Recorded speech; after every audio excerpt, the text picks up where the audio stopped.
तर माझ्या बंधू भगिनींनो, हे माझ्या मागे जे वटवृक्ष आहे हे बघू शकता.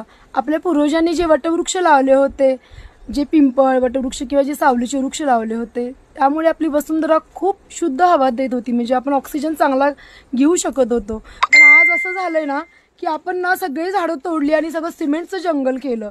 ह्या झाडांचं जर संवर्धन जर नाही केलं तर येणाऱ्या भावी काळामध्ये येणाऱ्या आपल्या मुलाबाळांना, लेकराबाळांना, भावी पिढीला आपल्याला ऑक्सिजन विकत घेऊन अगदी श्वास घ्यावा लागेल. विचार करा, तुम्ही फक्त डोळ्यापुढे एक चित्र आणा की आपली मुलं, नातवंड किंवा आपल्या येणाऱ्या पुढच्या पिढ्या सगळ्या अशा लाईनला उभारलेत, जसं काही राशनला उभारतात आणि ऑक्सिजनच्या सिलेंडरसाठी ते झटत आहेत, श्वास घेण्यासाठी झटत आहेत.